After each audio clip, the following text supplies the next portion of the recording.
সুপ্রিয় দর্শক আসসালামু আলাইকুম। ওয়েলকাম জানাচ্ছি কুকিং রেসিপিস বাই নাসরিন চ্যানেলে। সম্প্রতি ভাইরাল হয়েছে গোয়াভা শরবত প্রতিবেশী দেশে, আর আমাদের দেশেও এখন ভাইরাল। ইউনিক ডেকোরেশনে প্রাণ ঠান্ডা করা পেয়ারার শরবত দেখতে যেমন সুন্দর, তেমনি খেতেও অনেক মজার। এটি একটি স্ট্রিট ফুড যা রাস্তার পাশে বিক্রি হয়। স্ট্রিট ফুডকে স্বাস্থ্যকর উপায় আমি আজ ঘরে বানিয়ে দেখাবো। ভিডিওটির সাথেই থাকুন। দুটি পেয়ারা নিয়েছি বড় সাইজের, যতটা সম্ভব বড় পেয়ারা নিতে হবে। এই পেয়ারার প্রতিটির ওজন 400 গ্রামের মতো। পেয়ারা দুটি ভালোভাবে ধুয়ে পরিষ্কার করে নিয়েছি। আর পেয়ারায় যদি বোটা থাকে তাহলে আরেকটু ভালো হয়। আর পেয়ারের পেছনের দিকের ফুলটি ফেলে দিয়ে পরিষ্কার করে নিয়েছি। পেয়ারা দুটিকে জুস জার বানাতে হবে, এজন্য একটি চামচ এবং একটি চাকু নিয়েছি। চাকু দিয়ে পেয়ারার বোটার কাছের অংশ থেকে কিছুটা কেটে নিতে হবে। এই অংশটা জারের ঢাকনা হিসেবে কাজ করবে।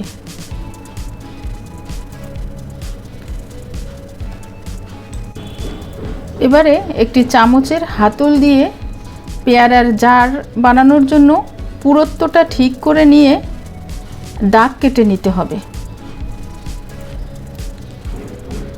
জারটা এমনভাবে পুরো রাখতে হবে যাতে জুস লিক না করে, জুসটা যেন পারফেক্টলি এখানে রাখা যায়। খুব বেশি পাতলা করলে জার পাতলা হয়ে যাবে, সেক্ষেত্রে জুস ক্যারি করা কঠিন হয়ে যাবে। তো এমনভাবে করতে হবে যাতে জুসটা রাখা যায়। দেখুন, এইভাবে আমি ঠিক করে নিয়েছি, এতটুকু জারের পুরো হবে। এবারে চামচের সাহায্যে কুড়িয়ে কুড়িয়ে পেয়ারার বিচিওয়ালা অংশ বের করে নিতে হবে। পেয়ারা আমাদের স্বাস্থ্যের জন্য খুবই উপকারী। ভিটামিন সি এ ভরপুর। একটা পেয়ারায় 3টা আপেলের সমান ভিটামিন সি থাকে। আর পেয়ারা কিন্তু ডায়াবেটিস রোগীদের জন্য ভালো। এই জুসটা ডায়াবেটিস রোগীরাও খেতে পারবে, শুধু চিনিটা বাদ দিতে হবে। তো দেখুন, জার তৈরি হয়ে গেছে, ভিতরটা অনেক গভীর হয়েছে। আর এভাবে আমি অন্য পেয়ারাটি দিয়েও জার বানিয়ে নিয়েছি। জারটা যত বেশি গভীর করতে পারবেন তত বেশি জুস ধরবে। একই সাথে ঢাকনাগুলো একটু ডিজাইন করে নিচ্ছি যাতে দেখতে আরও বেশি আকর্ষণীয় হয়। তো চলুন এবারে শরবতটা বানিয়ে ফেলি। এই হেলদি শরবতটি বানানোর জন্য একটি মিক্সার জার নিয়েছি। জারের মধ্যে পেয়ারার ভিতরের অংশ নিয়ে নিচ্ছি। আমি এখানে আরও একটি পেয়ারা কিউব করে কেটে নিয়েছি। সেখান থেকে সবুজ অংশের কিছু পরিমাণ এখানে ব্যবহার করছি। আর এতে করে জুসের কালারটা সবুজ আসবে। আপনারা চাইলে এ অংশ ব্যবহার করতে পারেন, আবার নাও ব্যবহার করতে পারেন। ব্যবহার করলে কালারটা সবুজ আসবে, আর ব্যবহার না করলে কালার সাদাটে টাইপের হবে, তবে স্বাদের কোনো পরিবর্তন হবে না। দিয়ে দিচ্ছি 2টো কাঁচামরিচ। ঝাল বুঝে কাঁচামরিচ ব্যবহার করতে হবে। আমি এখানে 2টো ব্যবহার করেছি। ঝাল বেশি পছন্দ করলে আরও বেশি মরিচ ব্যবহার করতে পারেন।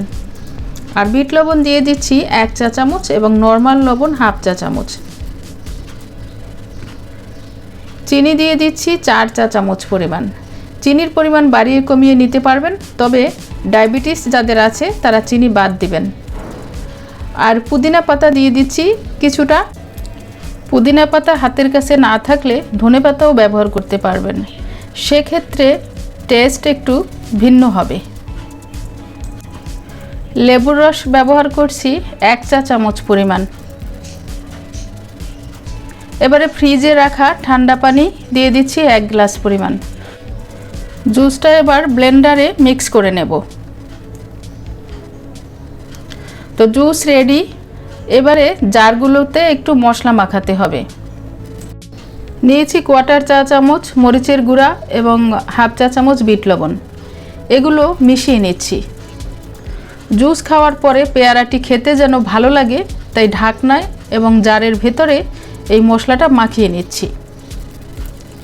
লবণ মরিচ মিশিয়ে পেয়ারা খেতে এমনিতেই অনেক মজা, আর এই জুসটি খেতে তো অনেক মজা। আর এরকম ডেকোরেশনে দেখলে সবারই মন ভালো হয়ে যায়। এভাবে জুস বানিয়ে আমরা গ্লাসে করেও খেতে পারি, যেভাবে নর্মালি আমরা জুস খাই। আমি আপনাদেরকে দুভাবেই দেখিয়ে দিচ্ছি। ঠান্ডা ঠান্ডা জুস খেতে আমরা সবাই পছন্দ করি। আইস কিউব ব্যবহার করছি 2টি করে। আরও বেশি ঠান্ডা খেতে চাইলে আরও বেশি বরফ ব্যবহার করবেন। আমার এখানে 4 গ্লাস পরিমাণ জুস হয়েছে। আপনারা জুস বেশি বানাতে চাইলে বা কম বানাতে চাইলে মশলাগুলো কম বেশি করে ব্যবহার করবেন। পেয়ারার বিচি ভালোভাবে ব্লেন্ড হয়নি, তো আপনি চাইলে পরিবেশন করার পূর্বে ছেঁকে নিতে পারেন ছাঁকনিতে। পুদিনা পাতা দিয়ে ডেকোরেশন করছি, আর আপনি যদি ধনেপাতা ব্যবহার করেন তাহলে ধনেপাতা দিয়ে ডেকোরেশন করবেন। আর স্ট্র লাগিয়ে দিচ্ছি। আর ভিডিওটি ভালো লেগে থাকলে লাইক দিন, কমেন্ট করুন এবং শেয়ার করুন। আপনাদের একটি কমেন্ট আমাকে আরও বেশি ইন্সপায়ার করে। ভালো খাবার খান, সুস্থ থাকুন। It good food, feel good. আজ এ পর্যন্তই। আল্লাহ হাফেজ।